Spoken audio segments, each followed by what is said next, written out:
Well, good afternoon. A couple of months back, in fact, on June 1st, we announced with some urgency our concerns about what was happening in Imperial County, California. The county had experienced a significant rise in number of transmissions related to COVID-19. Concern was made more paramount as it relates to the overwhelming situation for the hospital system, not only in the ICUs, but the ability to provide for emergency care more broadly, diversion rates for ambulances, health care personnel questions, a lot of stress that was placed because of this pandemic on the county. On June 1st, we committed to a new process, a new protocol to help support the county in their efforts. Began the process of decompressing their hospital system. Over 650 patients were moved out of Imperial County hospitals into surrounding and neighboring communities. And in some instances, we even brought patients here into Northern California. We approached our strategy in the county more as a strike team, more as a unified command approach, something you would see more traditionally as it relates to how we organize and construct our approach to dealing with other emergencies like wildfires and the like. That process took shape again in the beginning of June at a time when we had transmission rates, positivity rates north of 30% in Imperial County. In fact, it peaked at 30.3%. You can see on this graph the number of cases reflected in Imperial County in the blue line, substantially outpacing the number of cases in the rest of the state. This graph certainly presents itself as a spike in cases in Imperial County. It required a new approach, new strategies, and new accountability structures, and that's exactly what took place. The model now, as we're referring to it, the Imperial model, was all about providing supports, building capacity at the local level, filling in gaps, meeting needs both on personal protective gear, not just personnel, meeting the needs of the hospital system, providing additional supports, new strategies and prevention from PSA campaigns, culturally competent messages that were delivered to individuals as well as businesses and more broadly the community at large, in addition to sectoral closures that we made abundantly clear as it relates to moving forward to address the concerns that were flaring up in certain sectors of the economy in the Valley. You can see on this slide the number of cases as they began to spike. We began to intervene. So you can see the medical personnel that we began to send in around June 3rd. Where we worked with not only state and county and local officials, but broadened that support by getting a lot of federal supports as well from a number of federal agencies. You can see after those interventions were put into place, again, beginning with the decompression of the hospital system as a foundational principle, more targeted supports, and some additional sectoral changes as it relates to returning to a stay-at-home order. You can see that line spiked and substantially began its decline. 30.3%, yesterday's positivity rate, still high, but at 11.2%. A successful approach, one that requires constant vigilance, one that we're continuing to engage in, but one that long-windedly has now become a model in terms of our approach, the Imperial approach, in other parts of the state. Last week, where we last joined each other, I began the process of announcing strategies in the Central Valley, in 8 counties in the Central Valley, for the obvious reason you can see exampled here on this chart. We're starting to see not only an increase in the positivity rates. I mentioned last week where I made some announcements about our interventions in Central Valley that we saw positivity rates on the lower end in Fresno at the time at 10.7%. And peaking around Tulare at a 17.7% rate. Not where we were in Imperial, but we don't want to see it go to where Imperial went. And that's why we felt it was appropriate to intervene using the information, using the experience, the best practice, the data collection, the approach in Imperial, and beginning that approach in the Central Valley. Why the Central Valley? Well, again, this slide underscores the concerns. You're starting to see the hospitalization and ICU rates increase, not just positivity rates in the Valley, outpacing the rest of California. And if you ask me today what our biggest area of concern in a state as large as ours, it is indeed the Central Valley.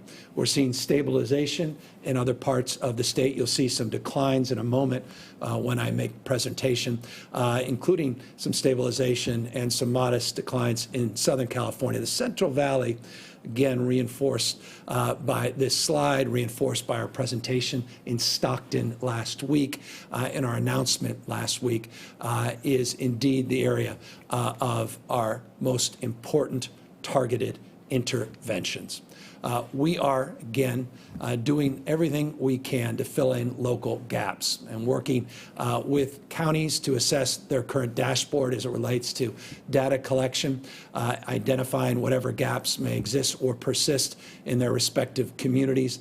But more important than anything else, identifying partners, not just partners from governmental agencies, again, federal agencies. 5 out of the 8 Department of Defense medical teams are deployed now in the Central Valley. Again, federal partnerships, but also developing private partnerships, critical to develop partnerships with employers, critical to develop partnerships with non-governmental organizations, nonprofits, NGOs, to, again, build capacity and build our collective response with a unified command approach to addressing the concerns in the Valley. And so that's exactly what we highlighted last week. We built that partnership to include $52 million of new resources for disease investigation, for contact tracing, and for our isolation and quarantine efforts. In addition to that, we have been able to, and I want to thank the Sierra Health Foundation in particular, they have been able to organize a collective effort, $6.5 million of additional resources that philanthropy has brought to the table to supplement or increase, rather, the $52 million contribution that we announced last week. And this is for rent, supplies, really helping individuals with utility bills and the like. Again, focusing on the most vulnerable and the most vulnerable families. And remember, this is, and Dr. Galley's made this abundantly clear in a number of his presentations, we've made it abundantly clear over the course of the last number of months as well. Disproportionately, this disease is impacting our diverse communities, disproportionately impacting the Latino community, disproportionately impacting the community in the Central Valley. And so when we talk about the Central Valley, I hope we can really paint a picture in terms of our consciousness of how impactful this has been on the Latinx community. And that's why our targeted interventions disproportionately are focusing on essential workforce, on farm workers, on critical workforce in hospitality, retail sector, and the like that is being impacted by this disease. And so I wanted to begin today, as we left off last week, reinforcing the merits of the approach we took in Imperial County, recognizing, again, good enough never is, recognizing, as I do, as we do, that the effort is ongoing. There's a constancy to our focus. There's not just a passing interest in these efforts. They're not episodic. There's a full-blown commitment to follow through, to bend this curve, to suppress the growth, and ultimately extinguish this virus, which is indeed our long-term goal, or at least mitigate its impacts through therapeutics and vaccination. As it relates to the efforts statewide to do the same, I want to give you some good news, and that is our number of positive cases yesterday was 5,739. That is a one-day number. And again, I've made this point abundant over the past, and that is I don't look to one-day numbers. They go up, they go down. There's some weekend reporting often that is example on Mondays. That's why the 7-day average becomes even more important. And that 7-day average you'll see at 7,764. That 7-day average, by the way, is down roughly 21.2% from the previous 7-day average. That's good news, 21.2% decline. The last time you saw a slide like this, the number was north of 9,800 daily average cases, 9,859 to be exact. So from 9,859 cases, 7-day average from a week ago, now down 7,764, a 21.2% decline from our previous reporting period.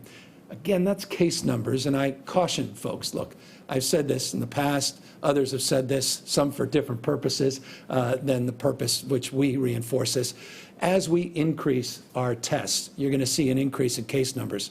I caution people not to focus as much on that, but to look at positivity rates and look at hospital rates and ICU rates in the state of California. They become more profoundly significant from the perspective of mortality, from the perspective of our healthcare delivery system and our capacity.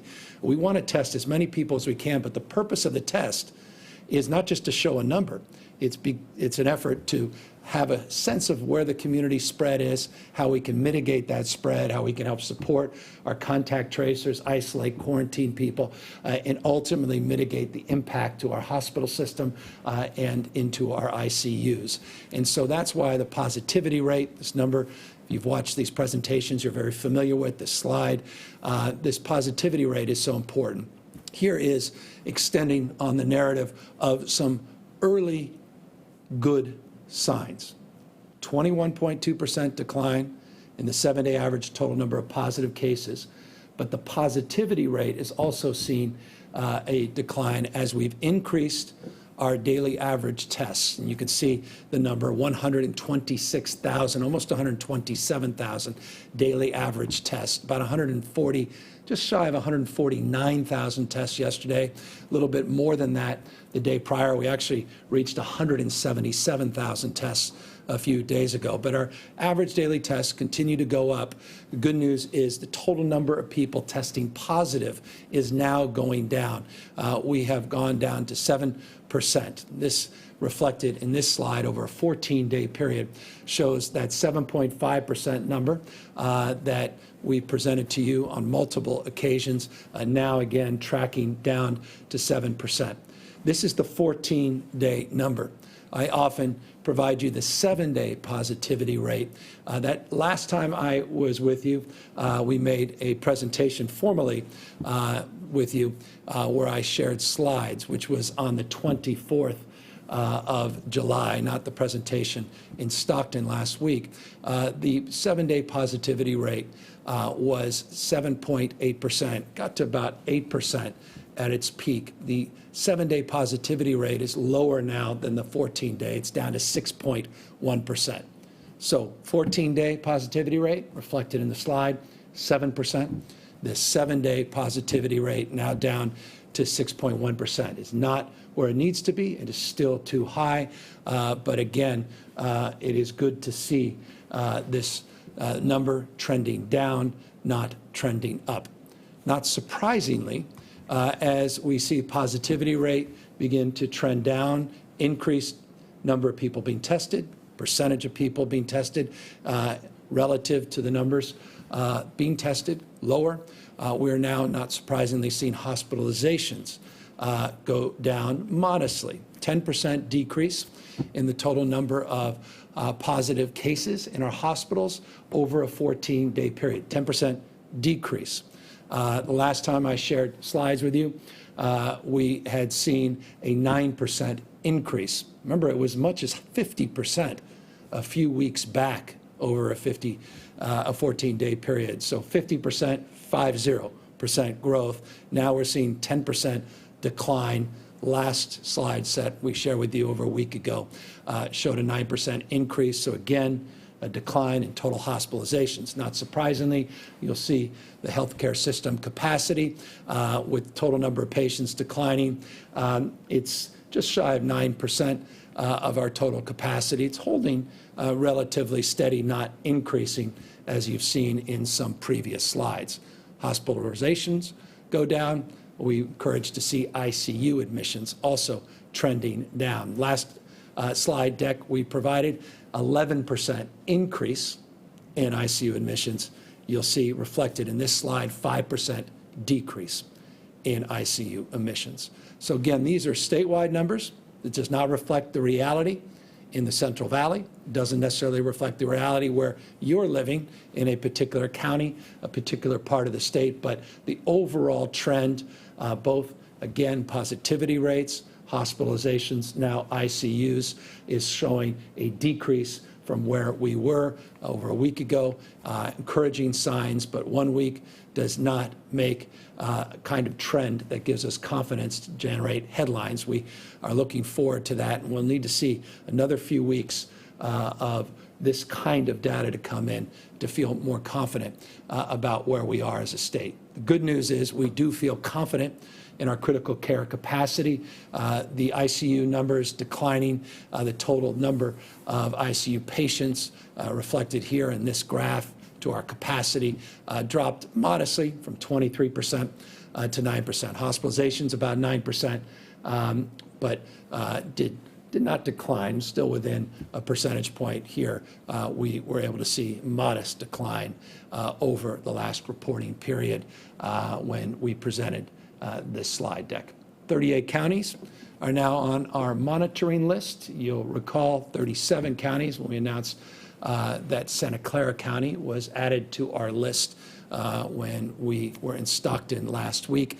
Now 38 counties. This includes San Mateo County on the list. 58 counties in the state of California, though, again, these 38 counties represent the vast majority of the population in the state. And this county monitoring list is profoundly important to all of you that live in those counties as it relates to the sectoral guidelines we put out, more restrictive in these counties than in other counties, and certainly more restrictive as it relates to reopening our schools. Goal ultimately is to get off this list for 2 weeks, and that gives us some confidence based on CDC guidelines, our own experience here in the state of California, to consider making modifications, and certainly along the guidelines that we put out as relates to our public education system and private school system as well. That 14-day period is foundational in terms of any subsequent modifications to distance learning, which is foundationally required in these 38 counties. I'll conclude, as always, to encourage people, if you are living with an individual who's tested positive for COVID-19, that is incredibly important because of mixed families, multi-generational families. We're seeing a lot of spread now in people's backyards, their front yards, as well as in their living rooms. And that's why we thought it important to reinforce, remind people of the importance, if you are living with someone who's tested positive or has come into contact with someone who's tested positive, please stay at home.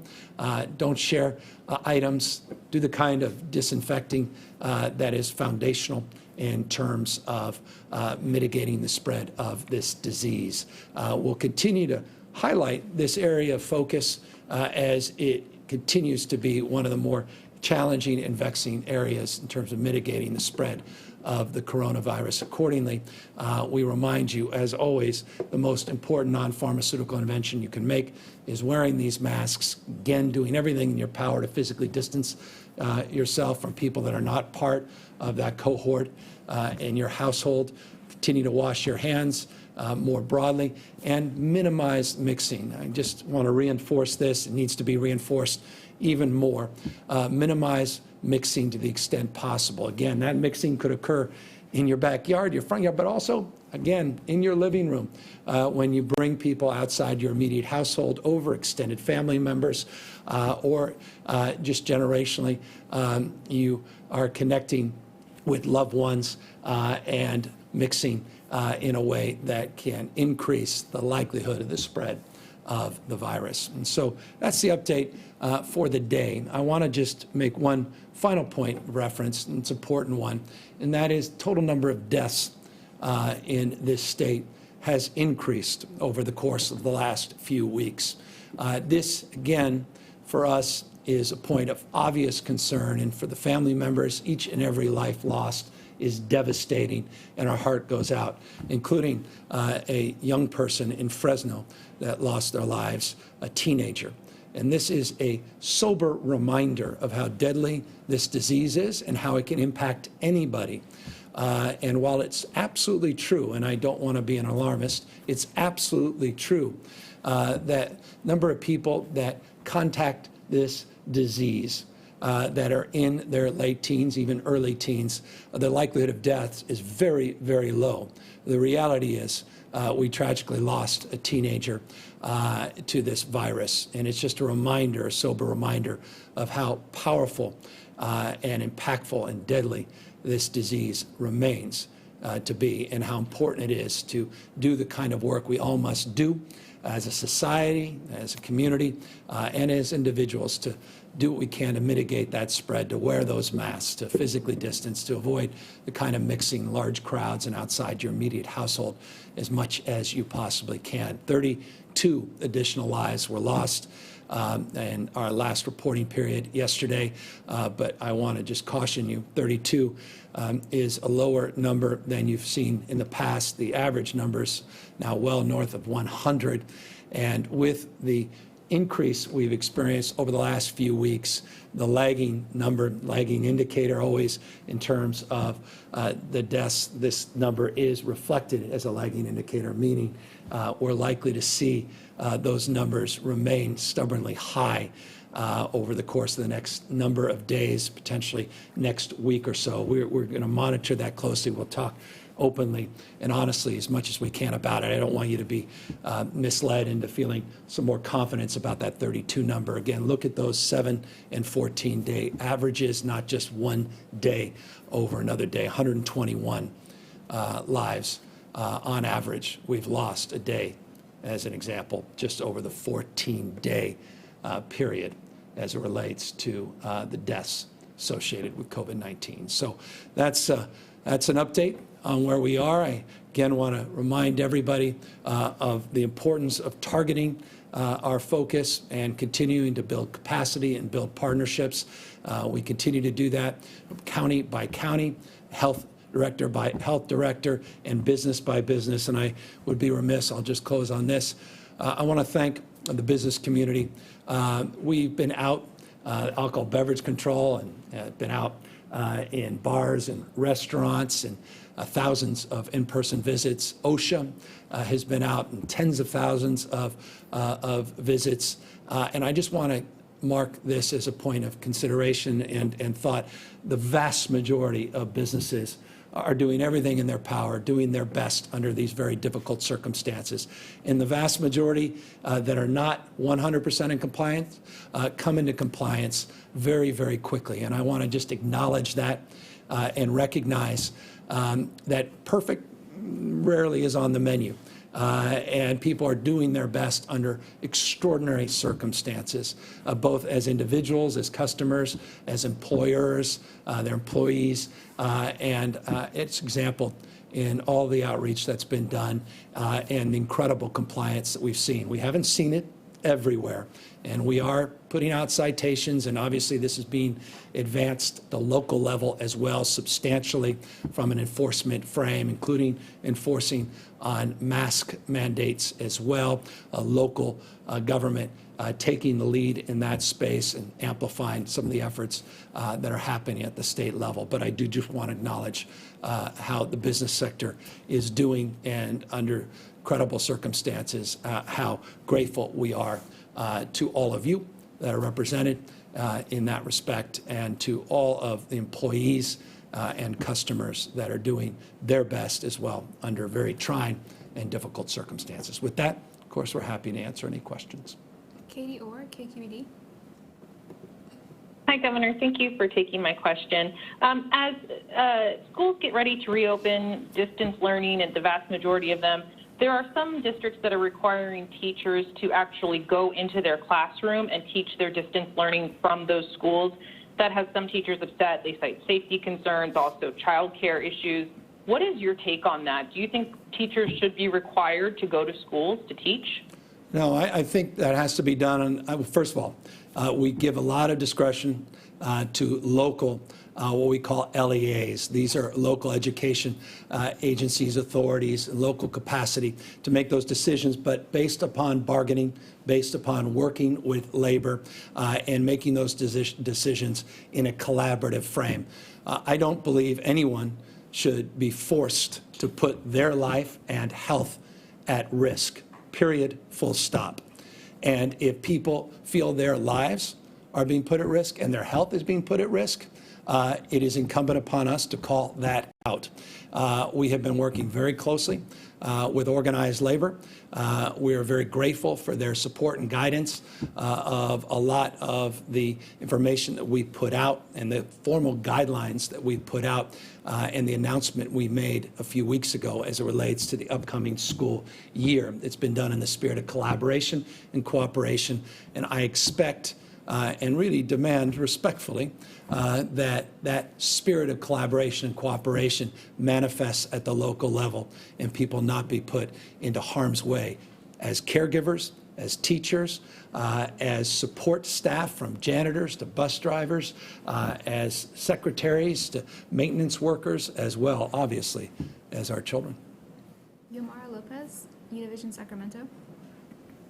Hello, Governor. Some legislators are presenting different bills at the Capitol right now that have to do with protecting the tenants who haven't been able to pay rent because of the pandemic. Assemblymember Hugh, with co-author Senator Durazo, presented a bill that will provide rental and mortgage relief. Are you going to support this bill, or what bills are you going to support to help those who, for a fifth month in a row, won't be able to pay rent? Yeah, Thank you. Thank you. Thank you for the important question. As you know, the Judicial Council has an order that currently expires on August 14th. You may be very familiar, others certainly familiar with the executive orders that I've put out going back many, many months, and the support we provided, the clarification, the guidance we put out to encourage local government to make decisions as it relates to evictions and the like for themselves. We are actively, and this is specific to your question, we are actively engaged with legislative leadership, actively engaged on a number of these specific bills, and we are working, have been for a number of weeks, my team and representative staffs in the legislature to see where we can find common ground to move forward with the kind of acuity and focus and determination that's required of the moment. We deeply recognize people's anxiety. We deeply recognize what's at stake. And as a consequence, the spirit of collaboration, I assure you, is alive and well with not only the authors that you referenced, but their respective leadership that demonstrably is committed and focused to this. So we are engaged. The legislature's back in session, and we are working in real time, and we're working against that clock, that August 14th clock, as it relates to the Judicial Council's decision to put this back in the hands of the legislature and the executive branch, and we'll be up to that task. Adam Beam, AP. Governor, you had said that there would be a process for elementary schools to apply for a waiver so that they can have classroom instruction, even if they are in a county on the state's monitoring list. But there's still no process, and some schools that are interested in applying say that time is running out. So when will the details of this waiver process be revealed? This afternoon. And we've been working very closely with many of those same officials that expressed concern. We have been engaged a very collaborative process over the last week in particular. There were some modifications that were made last week based upon the impact, rather the input from many in the educational field, not just our health field as well. So this afternoon. Westwood One News.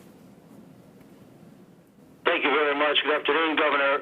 A question for Dr. Galley, too. But first of all, for you, we hear that contact tracing is very, very important in helping to slow or stop the spread, but yet we don't hear much about contact tracing here in the state. So could you update us on what is happening with that process of contact tracing?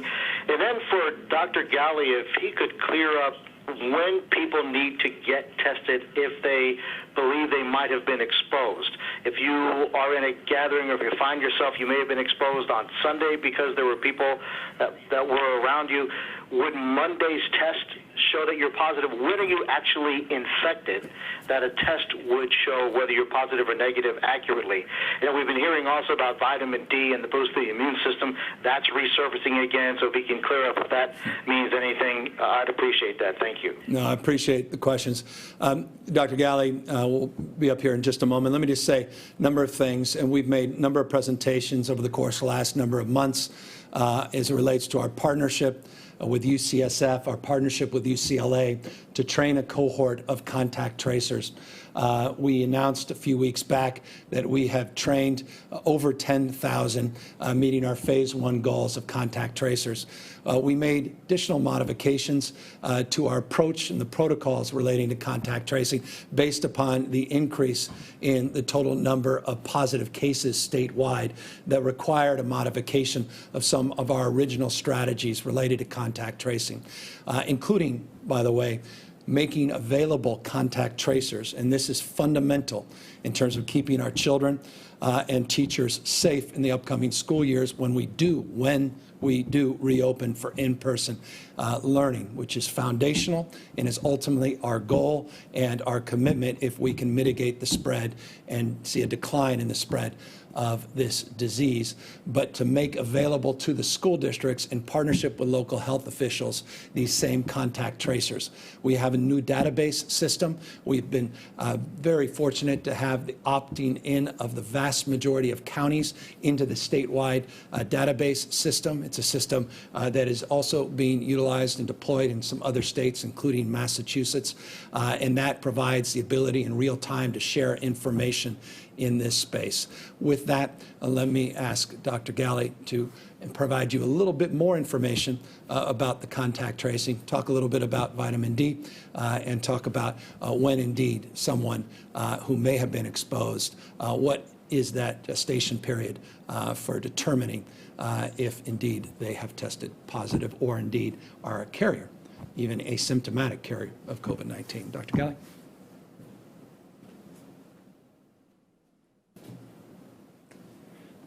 Thank you, Governor.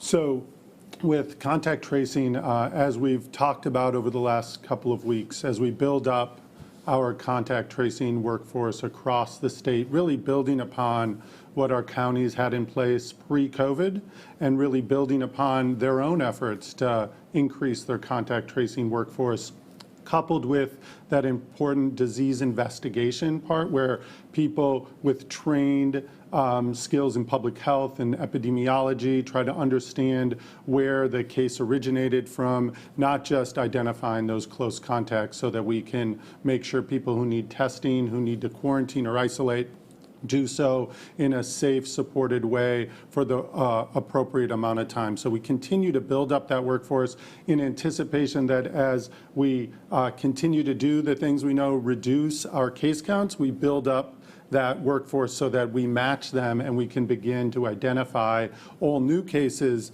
and support those so that they don't become big outbreaks as we try to reduce transmission. Your excellent question about when somebody should be tested. About 3 weeks ago, we unveiled a new testing prioritization criteria, not just who should be tested, but which labs should be run first. We've been experiencing increased turnaround times for our labs in California as a result of widespread testing across the nation. Those big national labs were seeing their turnaround times go up pretty high. So we wanted to make sure that we had the sickest people, the people with the most clear and obvious COVID symptoms, get their tests run first. So the first thing to say is if you are at all symptomatic, with COVID-19-like symptoms, we encourage you to get tested immediately. Reach out to a provider if you have one. Go to the covid19.ca.gov website. Go to our testing page and sign up for a test there. We think that should happen immediately. If you are a close contact, that means somebody who spent 15 or more minutes, 6 or so feet closer to somebody who's known COVID positive, let's say in an indoor gathering where you're not, unfortunately, using a mask. We know that the masks protect quite a bit in reducing transmission. If you're experiencing symptoms, you should go immediately and get tested. If you're not and you're a close contact, waiting about 2 days roughly after that contact, I think is probably the best time to go get tested. But what we always say is a negative test today tells you that you are negative at this moment. It doesn't mean that you aren't going to be positive the next day or even the next hour. So we encourage you, if you're a close contact to somebody who's positive and you've been exposed, that you do what we've recommended in terms of quarantining, self-quarantining for that period of 14 days. It's absolutely important.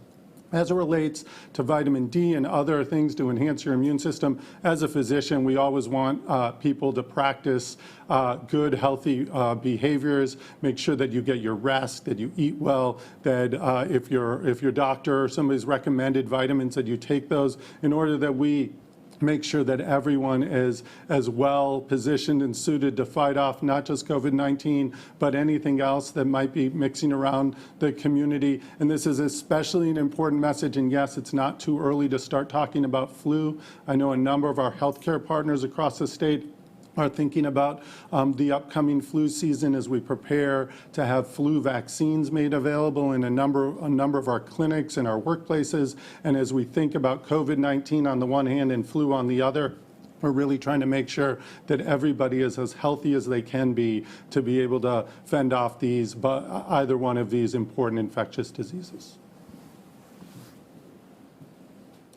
Thank you, Dr. Galley. Next question. David Baker, Bloomberg News.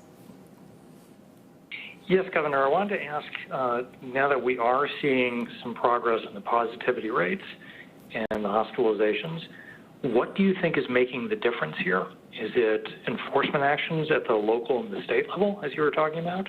Is it people taking mask mandates more seriously, or the advice not to gather more seriously?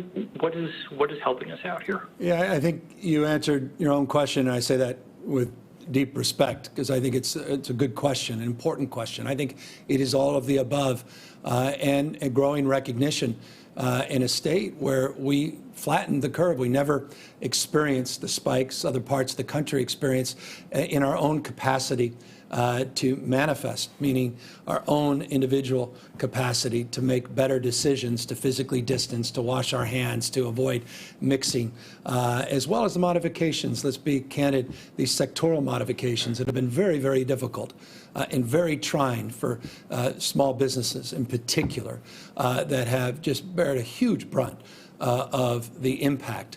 All of these things in total have made the impact, at least as it relates to what we're experiencing recently. That said, these are just a few days. 5 out of 6 days, we've seen a decline in ICUs. We've seen some stabilization in most parts of the state, though not in every part of the state. Central Valley being the obvious area of concern, and hospitalizations is encouraging. At the same time, we can quickly find ourselves back to where we were just a few weeks ago, a month ago, with significant increases if we do not maintain our vigilance, if we do not maintain our focus and our commitment. Again, this virus is not going away. It's not just going to take Labor Day weekend off. It's not going to take Halloween off or the holidays off until we have quality of therapeutics, until we have a vaccine. We are going to be living with this virus. And I think if there's any lesson that we've learned from the California experience, while it is true the positivity rates in this state have never manifested as they have in other parts of this country, the reality is our first effort, we made tremendous progress because 40 million strong really met that moment and did everything in their power to mitigate the growth and spread of this virus. As we began to modify our stay-at-home orders, people began to mix, as people began to put down, some cases put down their mask literally, not just figuratively. We started to see that case rate grow. We started to see the background rates begin to grow, the community spread begin to grow, and so we had to tighten that back up. So let us not make that, let's not relive that experience again as we work again our way through the first wave of this pandemic. We anticipate the second wave in the fall, and that second wave also challenged by what Dr. Galley just said as it relates to flu season on top of COVID-19 likely having a resurgence in that second wave around the same time, and the impact that can have and the stress that can have on our system. And so all of this is just a reminder of the vigilance that is required of the moment. Justin Gardner, SF Chronicle. Thank you, Governor.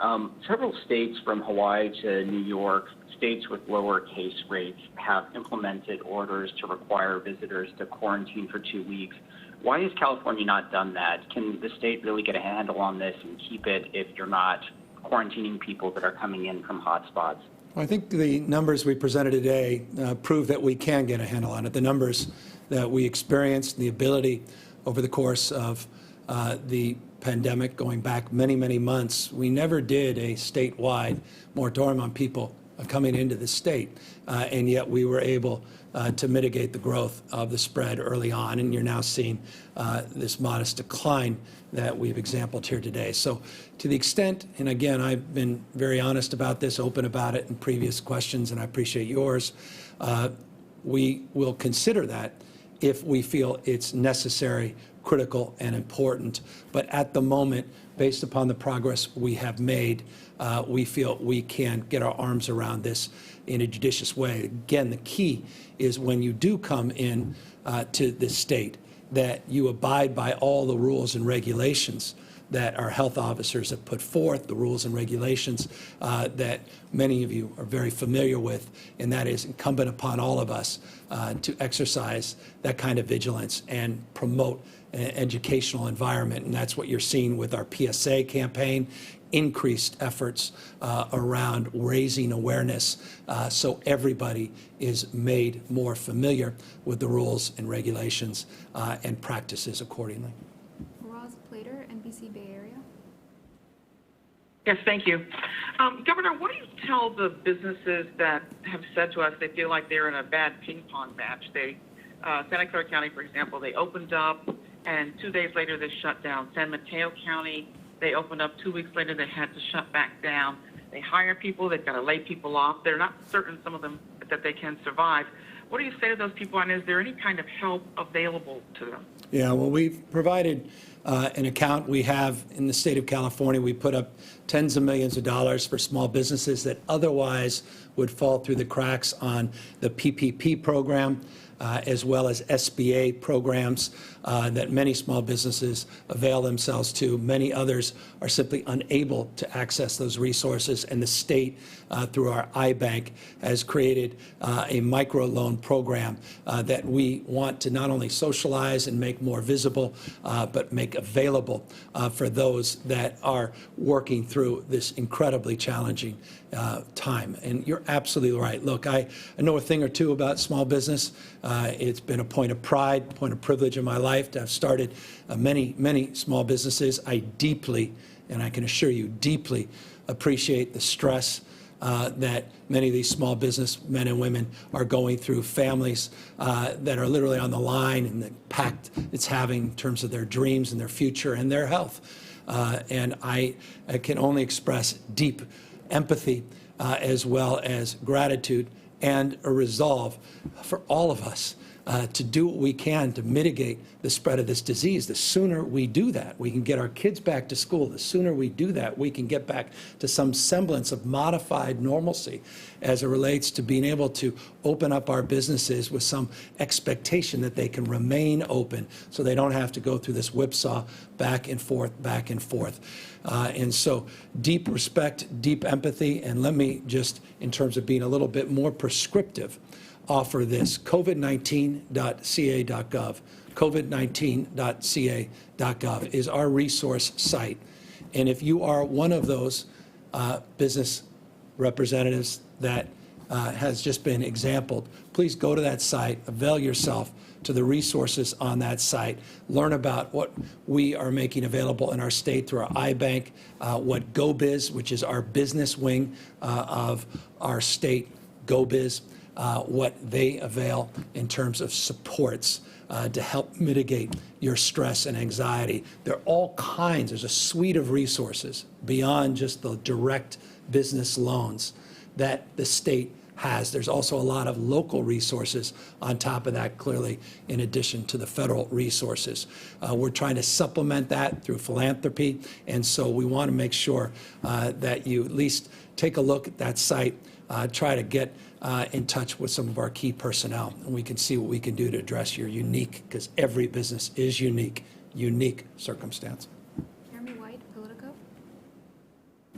Hi, Governor. As I'm sure you've seen, various interest groups, labor, healthcare, and environmental groups are pushing for a tax on the highest earners. The California Teachers Association among them, saying they need more revenue to be able to get back to school safely. I am curious to know if you would be willing to entertain an increase in taxes on California's top earners, including potentially in a special session. Yeah, right now, as I've said around special sessions, if it's necessary to have a special session, and you reference a special session in terms of revenue, there's been other requests of consideration for special session related to health and other needs. We'll consider a special session for a suite of considerations if that becomes necessary. As it relates to the broader issue, there are many different proposals, many that may be coming to my desk, many that are being negotiated in the legislature, many that may end up on the ballot. As Jeremy, you become familiar with me and perhaps every recent governor, I don't want to necessarily opine on the process in the legislature with hundreds of bills still pending consideration, reconsideration, and are currently being debated, discussed, and negotiated not only among the two houses, but also with the administration. I don't want to get into those details. But as it relates to revenue, we'll have ample opportunity this November to consider a number of things that likely will end up on the November ballot, in addition to a number of legislative proposals, not least of which the one that you just referenced. Final question, Alex Michelson, Fox 11. Thank you, Governor. I'm wondering, in terms of, congratulations on the progress that you announced. I know you said we got a long ways to go, but is there a specific measurable that you're looking at to achieve in order to maybe get rid of some of the restrictions we've seen? And more broadly, bigger picture question, California isn't dealing with this in a vacuum. I'm wondering, what are the key lessons you've learned from governors of other states that have done this well and other states that maybe haven't done it as well? Well, we're constantly engaged, and we're really blessed to have a very robust National Governors Association, and it's bipartisanship that has been manifest. Governor Hogan, the current chair, soon to be the ex-chair, new chair will be coming in this month, a Republican governor from Maryland who's just been an outstanding partner to governors all across the state, making that organization available, sharing best practices in real time, providing resources to really drill down on the merit of your question, looking at procurement strategies, looking at testing protocols, looking at contact tracing, and the like. And so across the spectrum, we've been able to resource one another, pick the brains of our respective colleagues, as well as connect, as we have more formally, as you recall, with our Western states approach, where they have the ability now in real time, we have the ability in real time through that partnership to engage. Our chiefs of staff have consistent, I think it's a weekly now, calls where they're comparing and contrasting best practices, discussing things that they're considering, their respective governors and administrations are considering in terms of announcements or approaches, and really getting feedback in real time. It's turned out to be an extraordinarily robust partnership, and turned out partnership is working in ways that perhaps people did not anticipate in the beginning. And so it's just an example to give you a sense of the kind of work that we're doing in the spirit of collaboration and sharing of best practices and practices, frankly, that all of us want to push to the dustbin. That said, the broader issue around what we're looking for is a consistent decline or consistent stabilization. Now, I caution, we had consistent stabilization in our ICUs and hospitalizations and positivity rates in this state early on in this pandemic. And so it's not just stabilizations we're looking for, is we want to see some market decline, stabilization, and a commensurate effort, which is critical, of education about any modifications, subsequent modifications to our guidance and stay-at-home orders and sectoral strategies. What I think is the most important thing that I've reflected on the last number of months, I've made this comment in the past, is that when we began to modify our stay-at-home orders, we were focused, as understandably we needed to be, with industry and employers, and we needed to be equally focused in educating the public about what these modifications were and were not. And so a big and focused education campaign around mitigating the spread of this virus and transmission of this virus after we've seen a decline, stabilization, is foundational in terms of any subsequent efforts to reopen. And so that's what we're looking forward to. And based on this last week, we believe we will once again experience that stabilization as long as people continue to practice the physical distancing that they're so familiar with, wear a mask, do your can on sanitation, avoid or at least minimize as much mixing as you possibly can. I appreciate everybody's good work. I thank them for the, well, everything we presented here today is because of you and your commitment, your resolve, and your hard work. And so I just want to extend appreciation for your patience, your perseverance, and your faith and devotion to this cause of mitigating this disease, ending this pandemic here in the state. Look forward to catching back up, sharing some updated information in the next day or two. Thank you, everybody.